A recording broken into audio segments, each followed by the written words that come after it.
Faqra'ul Qur'an fa innahu ya'ti yaumal qiyamati syabban yastabihhu kama qala. Pertama dan utama marilah kita senantiasa bersyukur kehadirat Allah Subhanahu wa taala. Pagi hari ini kita bisa menyempatkan diri dan meringankan tenaga pikiran kita untuk hadir di forum kajian Al-Quran sebagai wujud syukur kita pada Allah Subhanahu wa taala. Yaitu marilah semangat kita wujudkan sehingga dalam memahami dan mengerti, mengartikan Al-Quran kita betul bisa merasuk di hati kita selanjutnya bisa kita amalkan dalam kehidupan sehari-hari. Amin. Salawat dan salam kepada Nabi Muhammad SAW yang telah menghasung memotivasi kepada umatnya agar rajin membaca Quran sehingga diungkapkan siapa yang membaca satu huruf dari Al-Quran maka akan mendapatkan 10 kebaikan. Bahkan di kesempatan yang lain Nabi pernah menyuruh Abu Dhar, wahai Abu Dhar, kamu keluar dari rumah kemudian mempelajari satu ayat dari Al-Quran itu lebih baik daripada kamu sholat sunat 100 rakaat. Dengan membaca ayat ini nilainya amat sangat tinggi sekali.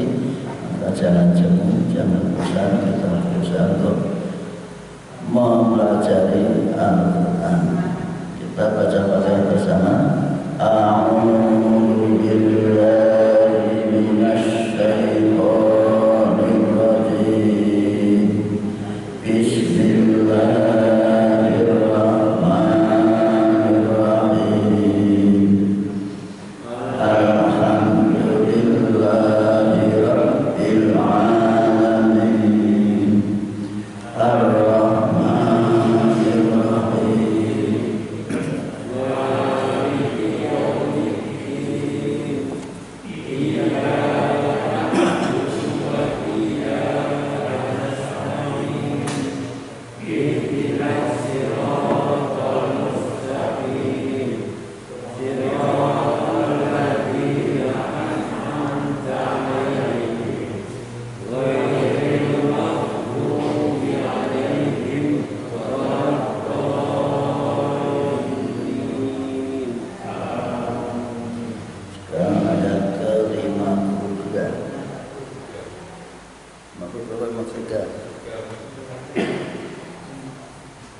Saya ingat saya 52 katakan ulang lagi. Wa dzalladina fi qulubihim maradun yusari'una fihim yaquluna nakhsha an tusibana da'irah fa asallahu ayyatiya bil fatahi aw amrin min 'indih fayusbihu 'ala ma asarru fi anfusihim nadimin.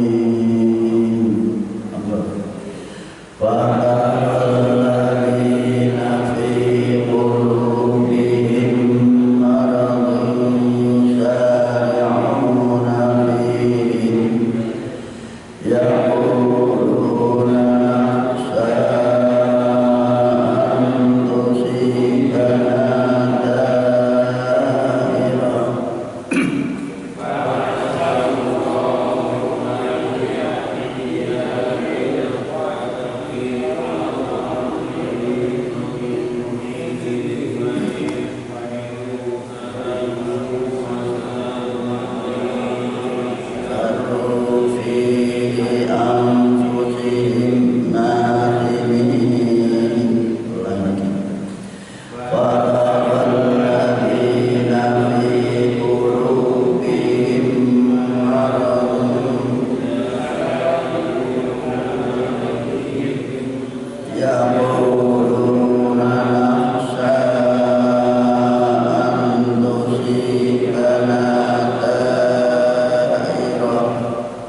fataro, maka kamu Muhammad akan melihat, menyaksikan ayat, maka kamu akan melihat, tak karena ditujukan pada Nabi Muhammad, ro'at dan seterusnya. Alladzina, orang-orang, kamu akan menyaksikan orang-orang fi qulubihim, yang di dalam hati mereka maradun, penyakit. Ini ingat Al-Baqarah awal. Jadi fi qulubihim maradun, pada orang-orang munafik itu hatinya selalu ada penyakitnya, tidak senang terhadap kemajuan, perkembangan, tindakan orang-orang Islam yang menggalang persatuan dan kesatuan. Kan sudah ada ayat sebelumnya, kan ini kan ayat Makkiyah kan ada bukan innamal mu'minuna ikhwatun, semua orang beriman itu saudara. Fa aslihu, maka adalah saling membangun diri, saling saling membangun atau berdamailah kalian semua. Tapi orang-orang munafik tidak demikian, ingin merubah, ingin merusak persatuan yang dibina, dibimbing oleh Allah dan Rasulnya. Maka mereka orang-orang yang dalam hati saya sakit yusarikuna, mereka bersegera cepat-cepat pihim, menggabung atau mendekat kepada Yahudi dan Nasrani, maksudnya Yahudi di Madinah. Mengapa? Ini ada kaitannya dengan ayat 139. Mengapa mereka memilih orang-orang kafir? Ini juga ada kaitan dengan 51 di atasnya. Mengapa orang-orang munafik, yaitu yang tampaknya Islam, hatinya musuh Islam, kok milih orang-orang munafik, orang-orang Yahudi sebagai pemimpin, sebagai teman dekat? Yaquluna, mereka berpendapat, saya khawatir, takut, antusibana dairah, jika bencana akan menimpa kami. Orang-orang Yahudi itu lebih kuat, lebih terpelajar, telah dituruni kita. Sedangkan kami ini adalah orang-orang yang kelas 2. Tidak seperti bangsa Indonesia kan merasa kelas 2, kelas 1 itu Cina. Ini pada zaman Belanda sampai sekarang masih atau tetap, nah itu yang tidak tahu kita. Sehingga kalau ekonomi karena dikuasai oleh bangsa lain, saya takut. Karena yang ahli mengatur siasat ekonomi itu adalah orang-orang Yahudi. Maka mereka memilih orang Yahudi. Dikatakan dilarang memilih, tapi dikatakan kalau kamu memilih berarti sama dengan mereka. Maka dilanjutkan keterangannya bahwa Muhammad akan melihat mereka tetap memilih orang Yahudi. Kenapa? Karena mereka takut, punya perasaan minder, bahwa kalau kita diatur, dipimpin oleh kita sendiri yang belum berpengalaman, maka akan rusak, akan terjadilah bencana yang luar biasa. Maka Allah menghibur bahasa Allah ayat yang bilhaq. Boleh jadi mereka tidak berpikir bahwa Allah akan mendatangkan kemerdekaan, kemenangan bagi nabinya, Nabi Muhammad SAW, atau al-amrin, atau mewujudkan urusan perkara yang datang dari Allah sendiri, atau ada keputusan yang lain. Fayusbihu, maka jadilah mereka itu, mereka siapa? Orang yang dalam hatinya ada penyakit. Alama asal terhadap apa yang mereka rahasiakan. Orang munafik itu suka bicara rahasia terhadap orang anfusihim, di dalam diri mereka, nadimin, jadi menyesal ketika umat Islam yang menang, yang jaya, maka mereka menyesal, selalu dalam hatinya mendukung orang-orang Yahudi. Ini sejak dulu, bahkan mungkin sampai kapan Pak Rahman? Sampai kapan? Sampai sekarang, sampai kiamat seperti itu. Watak orang-orang munafik, orang yang tidak suka kalau hukum Islam diterapkan, orang yang tidak suka kalau Islam itu menjadi syiar di tengah-tengah masyarakat. Sampai kapan selalu ada orang namanya munafik. Ditunjukkan bahwa ciri-cirinya, yaitu kalau ada pemilu mesti dia memilih orang yang itu ciri-cirinya. Bahkan sampai ternyata besok di akhirat mereka akan dikumpulkan di mana? Di Jahannam dengan orang kafir. Ayat 39 kan itu, 140. Sampai dikatakan innal munafiqin fit darkil asfali minan 145, bahwa orang munafik itu tempatnya paling bawah di antara neraka.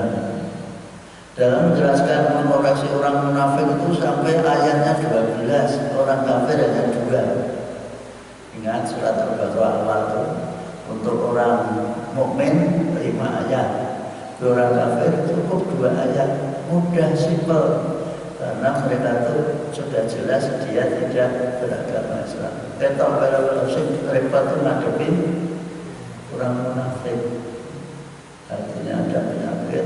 Kalau diingatkan malah dia satu namanya toleransi yang tinggi untuk menyatukan antara kafir dan mukmin. Sampai sejauh itu, padahal justru merusak, tidak jelas arah tujuannya mereka. Ini yang sampai akhir zaman seperti itu. Maka paling bahaya itu menghadapi orang-orang yang munafik.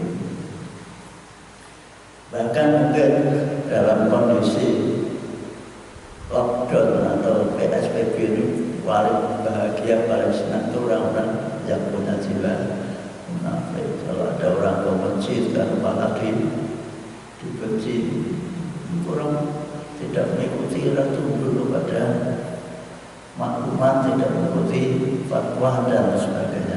Itulah yang harus. Tapi kita tidak boleh menuduh. Ini yang kita koreksi hati kita masing-masing. Marilah kita berusaha untuk mengikuti ajaran agama dengan sebaik-baiknya. Karena fatwa atau anugerah dari atas tidak tahu persis bagaimana kondisi real di bawah. Bukan pada tidak merata kan? Tapi fatwanya merata. Contoh mawon dari Allah berkata, wahai orang-orang yang beriman, kalian diwajibkan puasa sebulan penuh. Tapi apa dosa kabeh? Maka ada namanya istisna, ada pengecualiannya. Pamangkan minggu. Wahai umat Indonesia, silakan masjid ditutup kecuali yang Yunani. Jadi kan tidak merata. Apa namanya wabah itu? Ini yang harus dipahami. Nah, kita menolaknya ditelan mentah, tidak diolah, sehingga muncullah perbedaannya. Akhirnya muncul dalam hati itu rasa apa? Rasa tidak senang terhadap yang berbeda, memahami suatu fatwa. Padahal di daerah yang terpencil itu tidak ada apa-apa, tidak ada apa-apa, tapi oleh orang-orang yang biasa tidak sholat waktu, ya tutup, ada perintah tutup, makanya ditutup praktek sampai berbulan-bulan.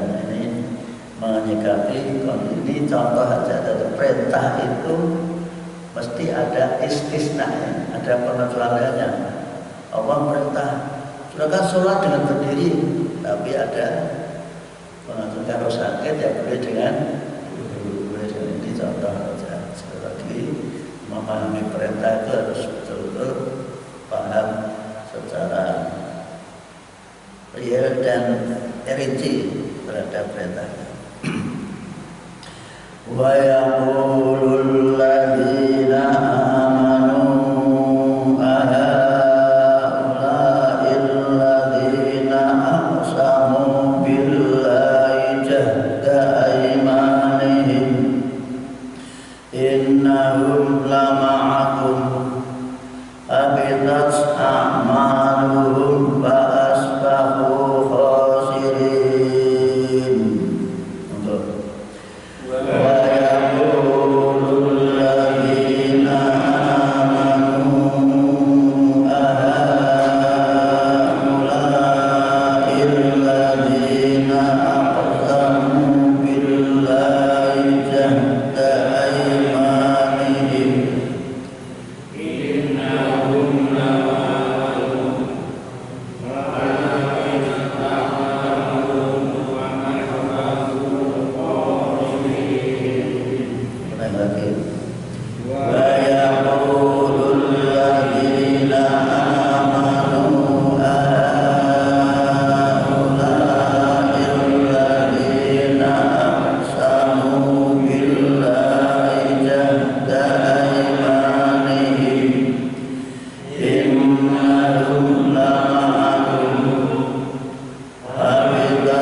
Jahda imani dengan sungguh-sungguh sumpahnya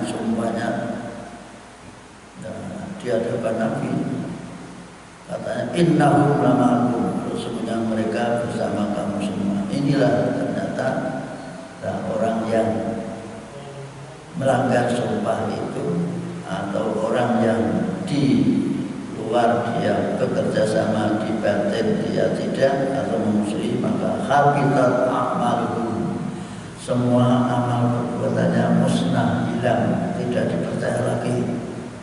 Fasbahu khasirin, maka jadilah ya orang mereka orang yang rugi. Dalam semua kebaikannya tidak ada nilainya apa-apa, karena sudah menyalahi janji atau etikat kebersatuan umat Islam. Ternyata dia malah memihak, membocorkan rahasia Islam kepada orang-orang yang berseberangan, yaitu orang kafir. Ini berarti sekali lagi Quran itu sudah mengatur segala-galanya dalam bermasyarakat, berbangsa, bernegara, sampai diatur bahkan berkeluarga pun diatur dalam surat Al-Baqarah dulu. Maka akan lengkap apa yang harus dikerjakan, sampai dikatakan ayat dulu, siapa yang berhukum keputusan hukum tidak dengan apa yang ditentukan Allah, maka mereka dimulai dari apa? Munafik, kafir, terus dolim, fasik, di munafik, dimulai dari munafik, dolim, kafir, terus fasik, seperti itu. Maka jauhilah apalagi sampai murtad. Maka sekarang yang benar-benar beriman karena kondisi seperti ini bisa juga kita menjadi murtad walaupun agama Islam, tapi dia banyak berpihak kepada orang yang non Islam. Bukan berarti tidak boleh bergaul, silakan bergaul, silakan, tapi dalam kondisi tertentu tidak boleh iman kita, agama kita kalahkan, kita kesampingkan. Ya ayyuhalladzina amanu man yartadda minkum an dinihi fasawfa ya'tillahu biqaumin yuhibbunahum wa yuhibbunah adillatin 'alal mu'minina 'izzatin 'alal kafirin yujahiduna fi sabilillahi wa la yakhafuna lawmata laim dzalika fadlullahi yu'tihi man yasha' wallahu wasi'un 'alim.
meninggalkan agamanya, namanya murtad.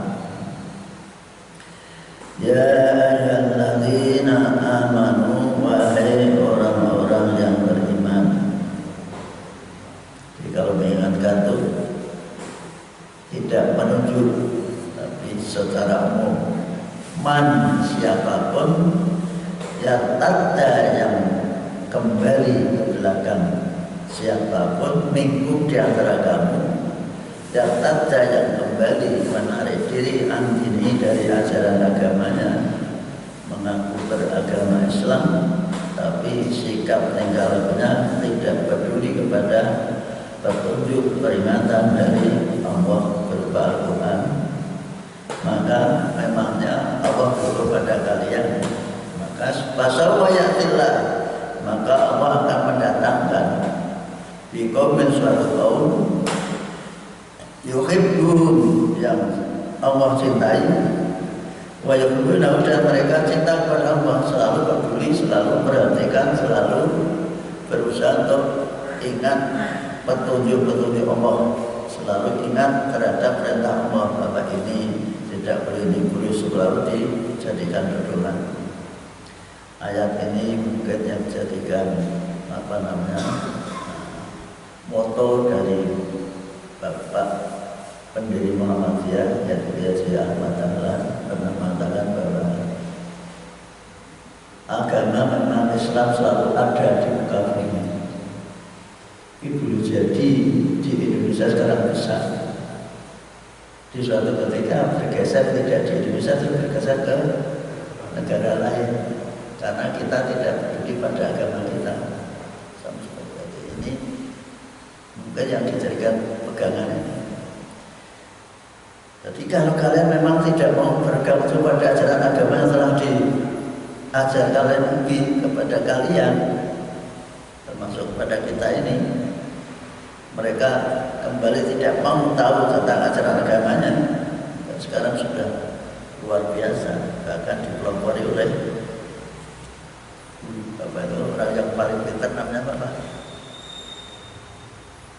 Tanda paling pintar namanya apa? Doktor Islam mempunyai disertasinya bahwa wanita pria asal suka sama suka dan di tempat tertutup boleh. Ini kan sangat fatal.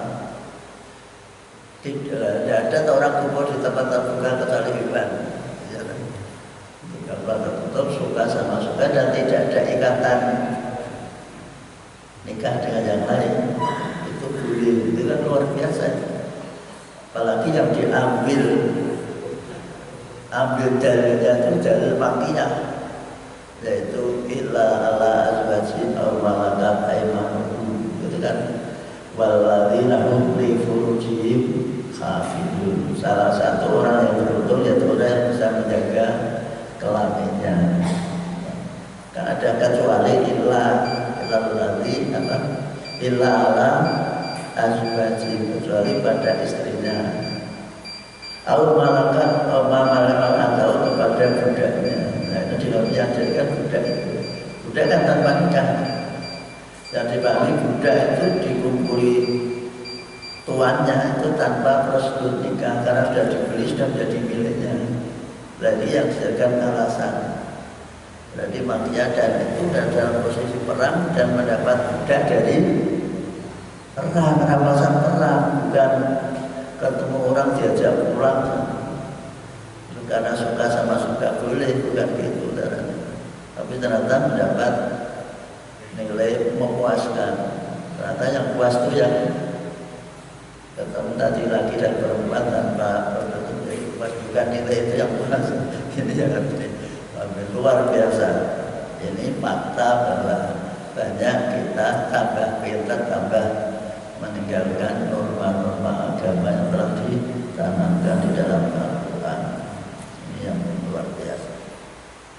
Azillatin, kaum atau bangsa yang akan menggantikan kalian nanti, kalau kita memang tidak datang pada agama, akan diganti dengan kaum yang lain yang merendahkan diri kepada orang-orang yang beriman terhadap sesama mukmin. Dia merendahkan diri. Tapi azillatan, aizatin, tapi keras, berani, tegas alal kafirin, pada orang-orang yang kafir. Itu yang diharapkan Allah. Nanti akan muncul kaum bangsa yang akan menggantikan kalian, yaitu orang-orang yang punya sikap cinta kepada Allah. Allah pun mencintai kepada mereka. Mereka punya sikap terhadap orang yang beriman, merendahkan diri. Kalau sekarang apa Pak? Sama-sama orang beriman kan malah bersombong-sombongan, ya Pak ya. Nah, lihat YouTube itu, yang dia ini ngelak-ngelak yang hanya masalah bahasa yang tiru sedikit saja, wah, mau luar biasa. Padahal orangnya betul-betul kita hanya salah mengurai bahasa azza apa aja azza yo asli takziah itu dikatakan azza ya'zu mulai baca itu juga kafara yakfuru tapi dikatakan kafara yukafir itu juga mulai nanya kiai yang lain yang luar biasa itu ngajinya ini di santri aja tidak bisa masya Allah. Ini contoh bahwa sekarang itu sudah tidak ada harga menghargai satu kelompok. Tapi alhamdulillah yang diingat tidak nyampe, malah disambut lagi kan yang mengoreksi yang lain, dia koreksi tapi salah sendiri. Ini luar biasa. Untuk itu sekali lagi kita tidak perlu mengoreksi hanya secara umum, kita meluruskan cara pikir yang harus disesuaikan dengan Al-Quran. Sekarang ini luar biasa sekali, tidak ada rasa menghormati sesama orang beriman. Nah, sebaiknya sampai saya berkata jauhilah sehingga kita tidak pecah antara umat Islam sehingga memberikan label yang tidak bagus kepada orang lain. Itu kan sampai apa? Wala talmizu bil alqab, jangan memberikan label yang jelek kepada sesama orang yang beriman. Surat apa itu? Al-Hujurat ayat 11 katanya. Seperti itu tadi. Jangan kalian tuh memberi label yang jelek kepada sesama orang yang beriman. Kalau tidak tobat maka tergolong orang yang zalim. Yujahiduna, mereka berjuang, berusaha menegakkan ajaran agama fisabilillah, ajaran agama Allah. Wala yakhafuna, dan mereka tidak ada rasa takut sedikit pun laumata laim terhadap namanya tukang medu apa namanya? Apa Pak? Tukang medu itu. Laumata laim terhadap celaan orang yang suka mencela. Biasanya kok apa yang akan dibawa ke agamanya, atau sekarang apa namanya ekstrim, atau lagi apa intoleran, beri kata-kata apa lagi apa Pak? Garis keras apa Pak? Radikal. Itu sudah ada di sini, nanti akan orang yang tidak peduli diberi label yang negatif, yang sering saya lurus menegakkan ajaran agama, tegakkan agama. Walaupun banyak orang yang tidak perlu takut khawatir kepada label-label yang diberikan orang yang suka mencela, radikal, ekstremis, rasis, apalagi intoleran. Padahal tidak ada pemeluk agama yang paling toleran kecuali orang Islam. Tidak ada. Buktikan tuh di Myanmar, ya Pak, di Kamboja, di sana, di mana mayoritas non-Islam itu pasti orang Islam dikejar-kejar terus. Ini fakta di lapangan. Di Filipina, di mana-mana selalu. Bahkan termasuk di negara kita di mana? Papua. Masjid-masjid dibakar, bahkan ada membuat kabupaten namanya kabupaten apa Pak? Di Papua kan ada kabupaten Injil yang terjadi itu. Jadi kalau tidak boleh ada orang yang membawa rambu-rambu atau label-label atau bendera selain agama mereka. Islam berkumpul tidak boleh di satu kabupaten sampai seperti itu. Itulah ciri-ciri orang kafir betul. Orang Islam selalu mengajak mengedepankan akhlak yang baik. Tidak perlu seperti itu. Di dunia itu kita harus menampilkan kebaikan-kebaikan, bekerja sama, wa ta'awanu 'alal birri wa taqwa. Dalika, semuanya itu kalau sampai kita diganti generasi yang berbeda, kaum yang berbeda, yaitu kaum yang cinta kepada Allah dan memperjuangkan agama Allah, fadlullah, itu adalah anugerah dari Allah Subhanahu wa ta'ala. Dan anugerah Allah itu tidak semua orang diberi tapi berbeda-beda. Yukti diberikan oleh Allah man kepada orang yang Allah kehendaki. Jadi nanti kalau memang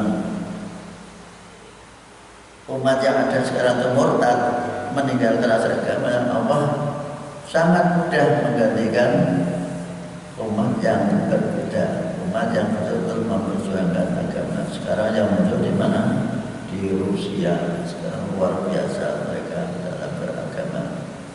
Maka hati-hati, kita akan membiarkan suasana umat Islam itu terpecah-pecah seperti ini, ingin bersatu padu untuk menegakkan agama Allah di muka bumi ini. Tugas kita hanya menyampaikan.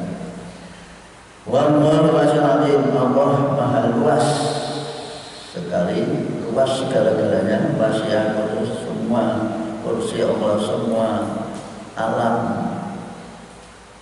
dunia, alam akhirat semuanya dikuasai oleh Allah tersebut. Luas, alimun lagi maha mengetahui. Ditekankan secara jelas pada berikutnya agar umat Islam itu sadar sesadar-sadarnya bahwa jangan mengharapkan pertolongan dari orang lain. Yang menolong sebenarnya Allah dan Rasulnya serta orang-orang yang beriman, yang punya sikap untuk sifat untuk menolong. Kalau mereka menolong ada maksudnya, diutangi tapi ada maksudnya. Sedangkan orang yang beriman seperti Arab Saudi atau negara-negara Islam itu kalau menolong mengutangi yang diutangi sungguh-sungguh, tidak punya maksud minta tukar link atau mensita barangnya yang berhutang.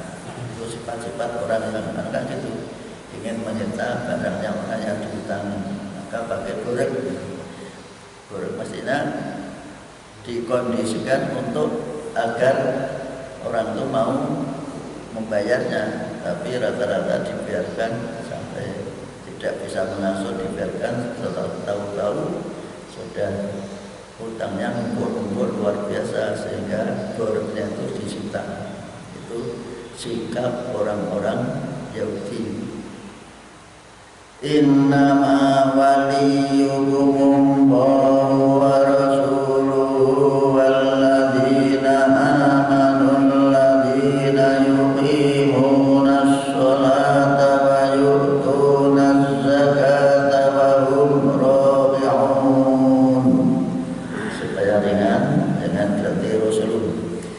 Innama waliyukum Allahu wa rasuluhu walladzina amanu alladzina yuqimunas sholata wa yu'tunaz zakata wa hum rabi'un.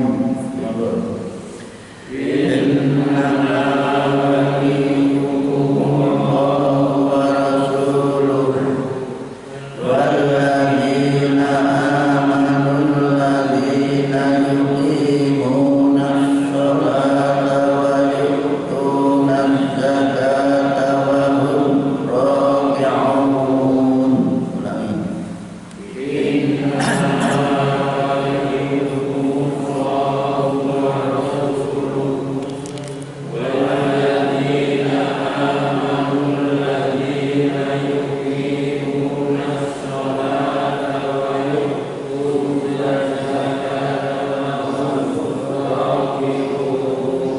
Innama, dan bahasa innama itu adalah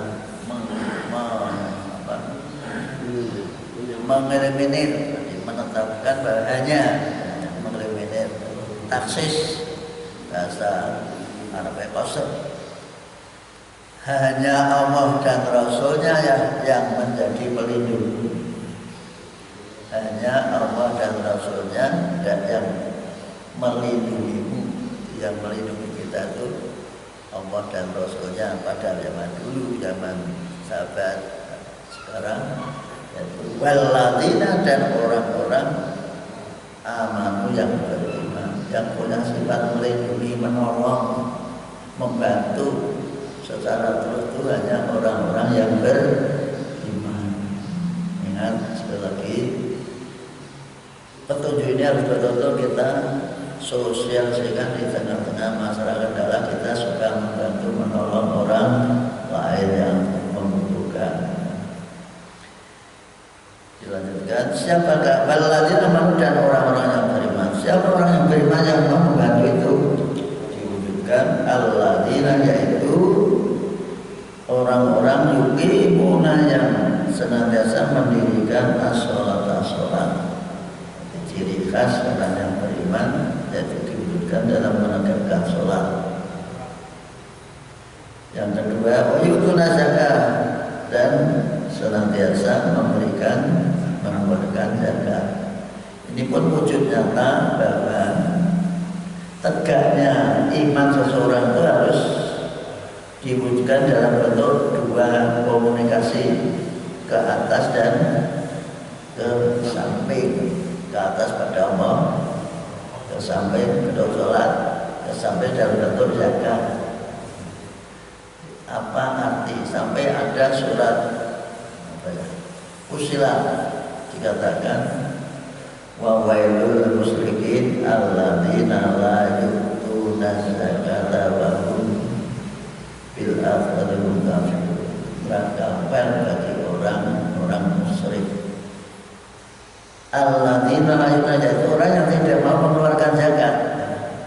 Kita punya kemampuan dan mengeluarkan zakat itu dinilai sebagai musyrik karena dia katakan tidak percaya bahwa Allah akan mencukupkan segala kebutuhannya. Dia khawatir kalau melakukan zakat nanti hartanya berkurang sehingga nanti pada waktunya dia tidak punya simpanan makanan. Padahal Allah tempat menyimpan kekayaan itu di tempat Allah. Walillahi khaza'inus samawati, milik Allah lah perbendaharaan bumi dan langit itu milik Allah. Dan Allah akan mencukupkan segala kebutuhan dari hamba-hambanya yang beriman. Maka dikatakan neraka bagi orang musyrik, yaitu orang-orang yang tidak mau mengeluarkan zakat. Amat sangat berat. Zaman Abu Bakar sampai di perang. Sebab zakat itu dalam Islam sebagai sumber hidup berbangsa dan bernegara. Kalau sekarang yang menteri Departemen Keuangan, maka zakat mal tidak boleh dihabiskan. Lucu itu saya pernah berdebat dengan calon dokter di Umi Sulam. Kalau zakat dihabiskan seperti zakat fitrah, kalau ada bencana, ada mu'alaf, ada sapi, orang yang kehabisan, terus dari mana mengambilnya? Apakah terus narik kampung? Tidak bisa. Zakat itu bersifat bendera negara itu zakat bagi negara Islam. Sehingga cukup dengan zakat itu bisa membiayai negara, termasuk menggaji tentara ASN, aparatur negara, dari zakat di negara Islam. Nah kalau maka di negara Islam tidak ada pajak. Di Arab itu tidak ada pajak, ada zakat. Sampai barang masuk ke dalam negeri tidak ada namanya apa? Imported apa? Jualan atau apa itu? Biaya cukai, tidak ada biaya cukai. Maka harga stabil, tidak ada biaya cukai. Di negara yang tidak pakai agama kan diberi biaya cukai yang besar. Misalnya barang yang larangan itu alasannya biar tidak, termasuk rokok, diberi biaya cukai yang besar $1 rokok. Tapi kalau sudah kecanduan, walaupun harganya tinggi tetap dibeli. Tidak makan. Tidak makan. Bahkan mereka bangga, saya merokok itu nyumbang negara. Jangan orang merokok berarti orang nyumbang negara, nyalah ke saya. Orang merokok, inilah kondisi dia. Itu sifat-sifat munafik seperti apa yang benar harus disalahkan, salah dibenarkan. Termasuk Yosef dengan usaha membuat lokalisasi kumpul ke Ayu-Ayu. Itu bantu negara. Melihatkan seperti Jakarta, Alexis apa? Iya. Betul ya? Iya. itu sampai habis itu kelihatan di stop. Mereka tidak tahu dampaknya akibat dari itu. Maka Islam menampilkan zakat harus disiplin, dikeluarkan zakat. Mungkin kadang-kadang pelaksana zakat itu sendiri kan kurang disiplin. Jadi tidak mau melaporkan hasilnya itu seperti apa kepada masyarakat yang bekerja. Sehingga akhirnya ada yang di luar organisasi mereka membuat, ternyata berhasil, namanya rumah zakat. Mereka jadi orang kaya karena mendatangi orang-orang yang mampu di audit, dihitung, ditentukan zakat, kurang-kurang saja apa-apa. Ada mereka tidak punya channel ke atas apa-apa, bisa membuat rumah kendaraan dinas dan sebagainya, rumah zakat. Karena upaya seperti itu. Nah, yang berorganisasi seperti NU Muhammadiyah malah jadi yang punya agawan dan mereka tapi justru diubahnya oleh orang luar namanya rumah zakat. Ada lagi duafat dompet itu apa? Jadi kita itu yang memberi ilmu itu malah tidak bisa ambil, malah ditangkap oleh orang luar. Nah itulah ada cerita siapa anjing atau kucing rebutan daging konangan kerang. Ketika sedang rebutan daging itu tak bagi yang adil, terus diparuh ini di kurang akhirnya berat sedikit sampai habis diambil oleh kerang. Itu ceritanya seperti itu. Itu juga orang Islam itu punya anggota, punya warga yang kaya raya, tapi tidak bisa menghidupi organisasinya, bahkan hutang kepada negara seperti yang dilaksanakan oleh Mas Adil Said, diutangi 1,5 triliun dan lucu. Tapi alhamdulillah Muhammadiyah tidak punya hutang, malah ngutangi. Karena Aisyah semua rata-rata berhutang. Tahu hutang Pak? Itu nanti belajar itu. Karena Aisyah sebenarnya berhutang. Pak Rizal tahu maksudnya berhutang? Pak Rizal tahu berhutang tak? Berhutang itu memakai dia.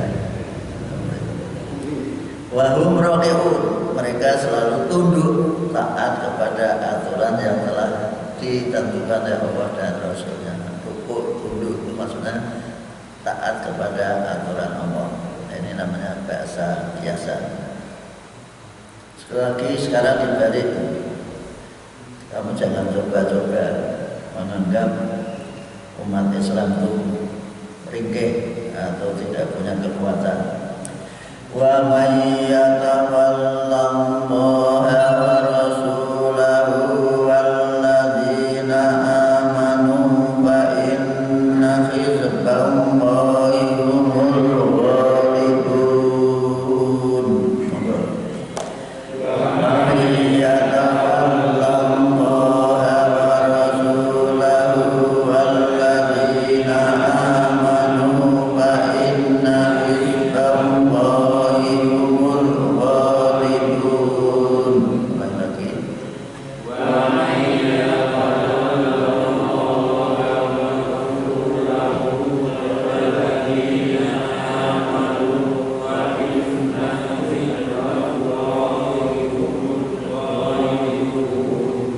Waman dan siapapun yatawalla yang memberikan kuasa atau memilih sebagai pelindung Allah bahwa dia berserah diri sepenuhnya mencari pelindung kepada Allah, tidak seperti orang munafik mencari pelindung kepada orang Yahudi, maka wa rasulahu dan kepada utusan Allah, walladzi amanu dan kepada orang-orang yang beriman. Perlu diingat bahwa kita harus selalu mencari teman dekat, mencari perlindungan hanya kepada Allah, Rasul dan dan orang yang beriman. Maka fa'inna hizballah, maka sesungguhnya golongan pemeluk agama Allah, golongan penegak agama Allah, yang Hizbul itu golongan partai. Di partai Allah, yaitu partai golongan yang selalu menegakkan agama Allah. Maka ada Hizbut Tahrir. Hizbut itu golongan tahrir yang merdeka, golongan yang bebas. Tapi karena mengedepankan itu namanya khalifah, maka langsung ditekuk. Mestinya tidak perlu mengamalkan. Padahal karena apa? Undang-Undang Dasar 45 yang asli dan Pancasila itu sudah mencerminkan pola pikir khalifah. Mereka terlalu tergesa-gesa ternyata akhirnya oleh musuh-musuhnya ya ditekuk saja. Kebodohan sendiri itu, terutama yang muda-muda. Padahal kan Pancasila itu cuma kan pencerminan Islam semua. Undang-undang sampai negara berdasar apa Pak? Namanya saya itu apa?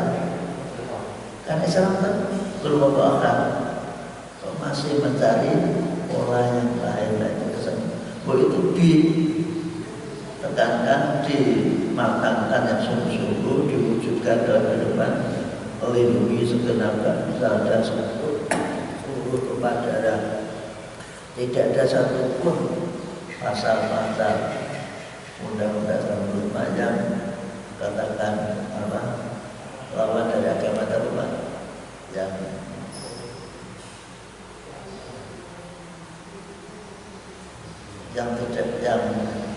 tidak berdasarkan spiritual namanya. Tidak ada satupun pasal dalam Undang-Undang yang bertentangan dengan Islam. Terus terang, kok tiba-tiba mereka nggak betul-betul akhirnya kan semacam kita itu terkena kejebak kena terus sekali lagi akhirnya menjadi Islam dijadikan bahan untuk pembulian atau untuk persekusi karena gara-gara Hizbut Tahrir. Ini yang jadi mengerti, mereka tidak berpikir yang jauh. Saya sering menemukan itu kebodohan yang luar biasa karena terjebak oleh orang yang tidak suka kepada Islam. Pada Islam tidak seperti itu. Dan perlu diketahui bahwa Indonesia merdeka itu yang berjuang siapa? Yang menjadi panitia kemerdekaan siapa? 9 orang itu yang 8 Muslim, yang namanya amanah masih ada Muslim. Sudah jelas tidak mungkin mereka membuat aturan di luar pikirannya. Nah, orang Islam itu pikirannya mesti Islam.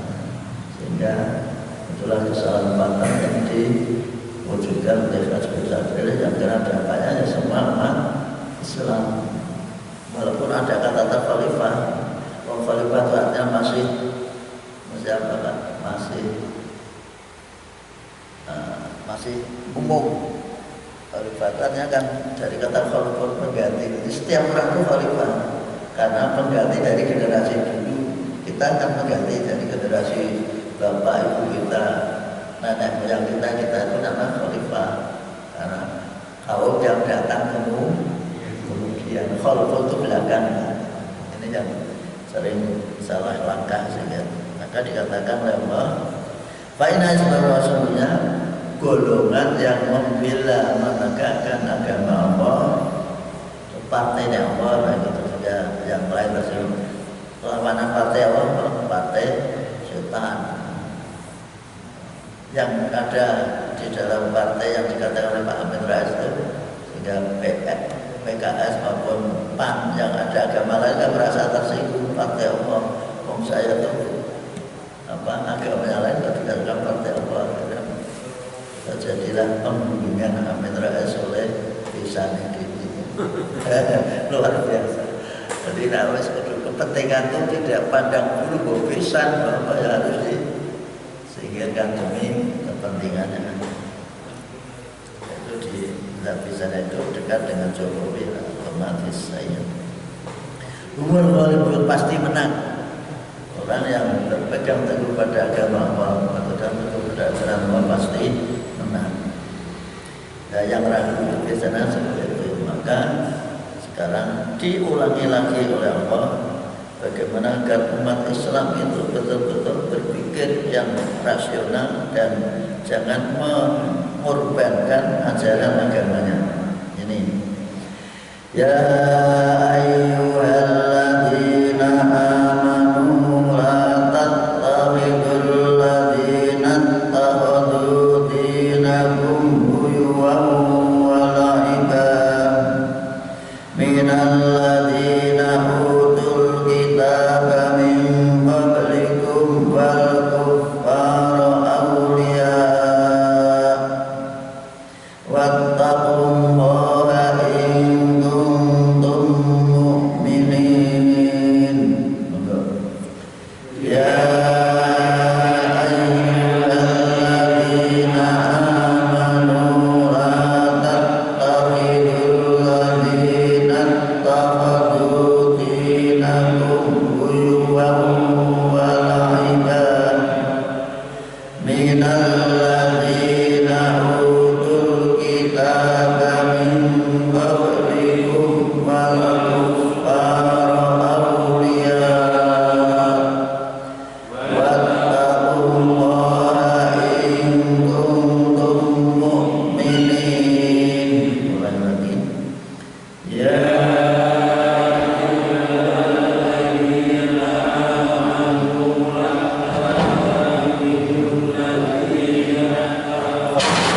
dinakum huzuwan wa la'iban minal ladzina utul kitaba min qablikum wal kuffara awliya wattaqullaha in kuntum mu'minin. Ya ayyuhalladzina amanu, wahai orang-orang yang beriman, la tattakhidu, kalian janganlah mengambil, menjadikan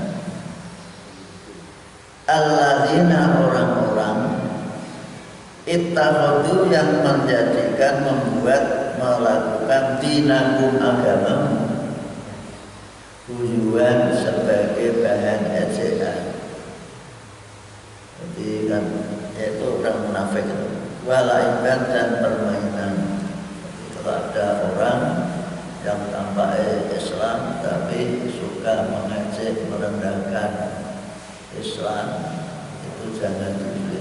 Auliya sebagai pemimpin, ini maf'ulnya di belakang. Asalnya jangan kau jadikan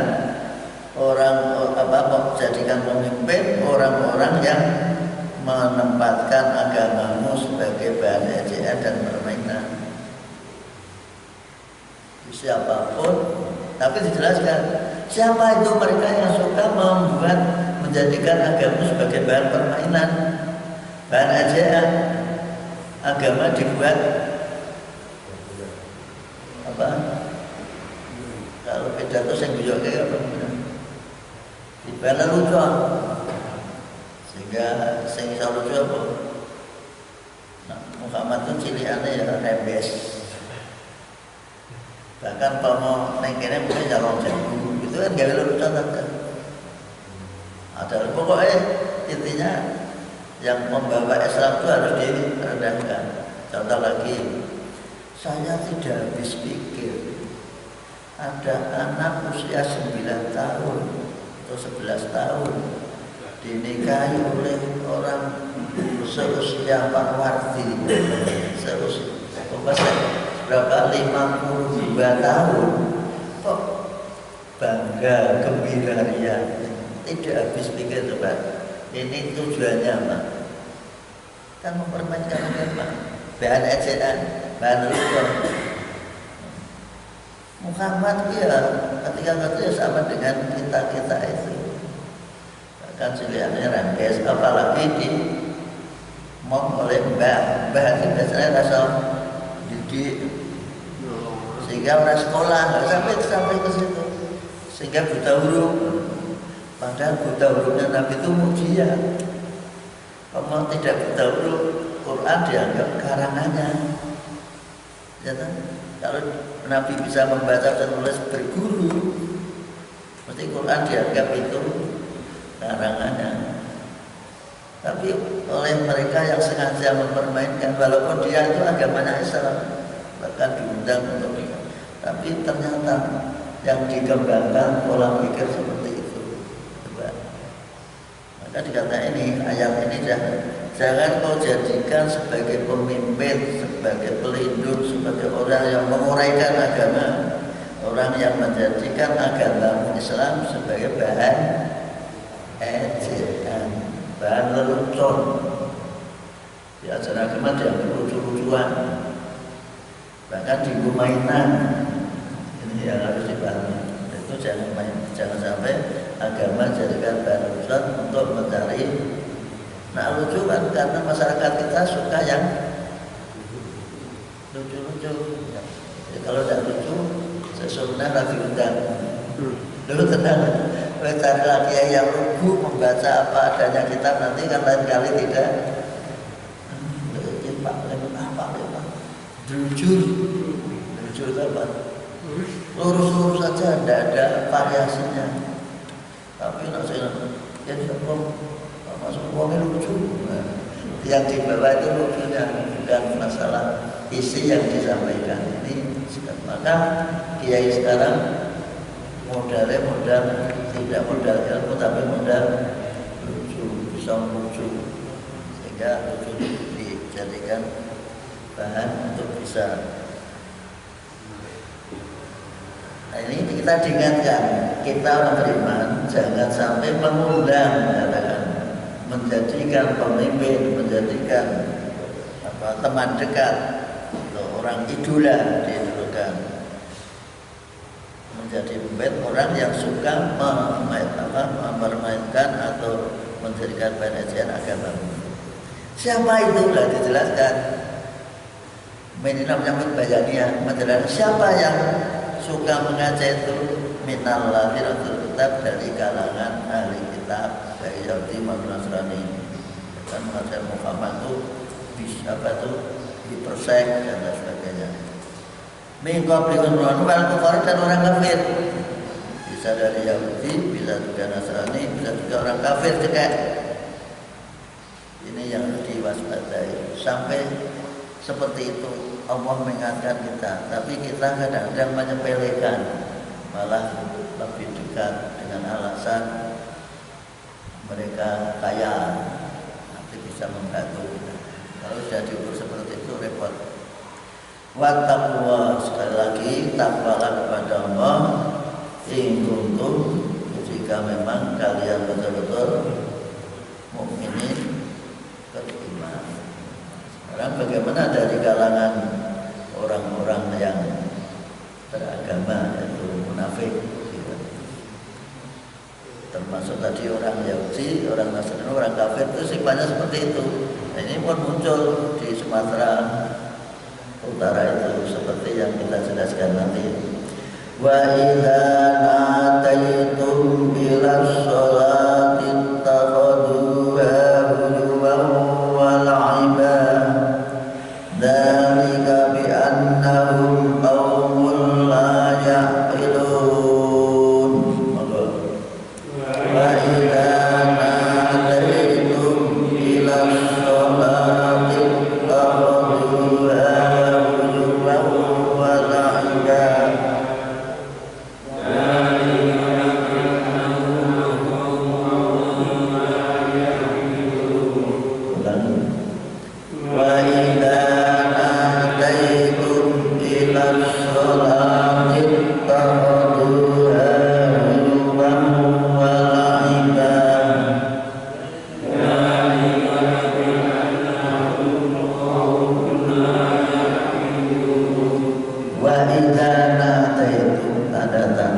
Dan apabila kalian ajak, kalian panggil, kalian beritahu ila sholati, untuk menjalankan sholat, kalau ada adzan diajak, ittakhadhuha, mereka mereka menjadikan sholat itu sebagai hiburan, bahan apa tadi? Sholat itu kalau jengkang-jengking, jengklat-jengklit koyok. Itu saya pernah punya tetangga Pak, menganggap Islam ini jengkang-jengking koyok. Dengan saya, tapi saya diam saja. Paroki, saya asuh lagi, coba luar biasa teman. Ngejek itu enak dewi, tapi dibalas diajak dia ngamuk. Padahal Islam kan tidak boleh ngejek. Lakum dinukum al-yamin seperti itu, tidak boleh mengajak layas, tidak boleh menghina kaum yang lain. Tapi kita dibagikan bahasa seperti juga Somat dibagi seperti itulah sikap itu. Quran sudah menjelaskan semua, kita jangan kaget. Semua sudah dijelaskan dalam Al-Quran, kita tidak perlu kaget. Walaiban dan permainan, karena hati-hati kalau kadang-kadang ada penjelasan atau keterangan yang tidak tegas, tidak jelas, kita pakai kadang-kadang menjadi bahan ajaran. Kan bahasanya kan bukan digerak-gerakkan. Ini contohnya gini saja. Ya, ada yang gini-gini, ada yang kata. Bahasanya yukal itu menggerakkan. Sekali kita menggerakkan, tidak ada penjelasan menggerak-gerakkan. Tapi banyak yang menjalankannya karena terjemah menggerak-gerakkan sampai siapa yang UGM terus ke Arab siapa jaga apa Piranda itu walaupun soal istri saya itu masih belum bisa dihentikan, masih gini-gini terus, padahal saya tidak. Karena sudah terbiasa, karena tadi yuharribah menerjemahkan bahasa terjemahkan menggerakkan, padahal artinya menggerakkan. Kan bisa sekali aja gerakan. Jadi inilah multitafsir seperti itu, sehingga ada yang membuat bahan ejaan dari sholat saja sambil berjulanan. Nah, ini karena salah terjemah tadi. Digerakkan saja sekali. Pada menurut Imam Malik gerakkan saja awal karena ada tafiat. Tapi Imam Ahmad digerakkan ketika beliau saudara Imam Syafi'i pun demikian. Nah, itulah perbedaan tafsir terhadap yuharribah. Tapi ada kasih yang lain tidak menggerakkan. La yuharribah. Nah, ini menurut usul. Kalau ada dua dalil yang kontras bertentangan, satu boleh jadikan thariqatul jami, digabungkan kompromi, yaitu tadi digerakkan tapi cukup sekali. Ini namanya kompromi kan sekarang antara menggerak-gerakkan dan tidak menggerakkan, gerakan sekali. Ada yang kalau ada dua dalil yang kontras bertentangan, yang satu menyuruh, yang satu melarang, yang didahulukan yang melarang. Ini contoh aja. Yang saya contohnya, kita disuruh puasa, kan perintah. Tapi wanita yang sedang haid, ini pas dilarang. Terus yang didahulukan perintahnya pelarangannya. Larangannya perintahnya. Larangannya. Nah, ini contoh saja. Kita disuruh puasa, tapi ada larangan bagi yang sedang haid. Maka tidak boleh nekat puasa. Puasa di luar puasa. Tetap harus mendahulukan larangan. Ini ada perintah menggerakkan, ada larangan tidak menggerakkan. Maka yang didahulukan yang tidak menggerakkan. Ini menurut kaidah usul yang dibuat oleh Imam Syafi'i. Idza stama al-muqtadi wal mani, apabila ada kumpul, ada perintah dan larangan, ultima mani, yang didahulukan adalah larangannya. Ini sekedar kaidah saja supaya kita tidak umpama tidak. Ini kan sunat tadi, umpama ora apa-apa direwangi ayat. Ini sering kita tuh masalah kecil dibesar-besarkan jadi bahan dengan ini ya sudah. Namun pakai kaidah tadi, kaidah yang dari Imam Syafi'i, yaitu idza istama'a muqtada'an, ada perintah dan larangan yang didahulukan larangannya.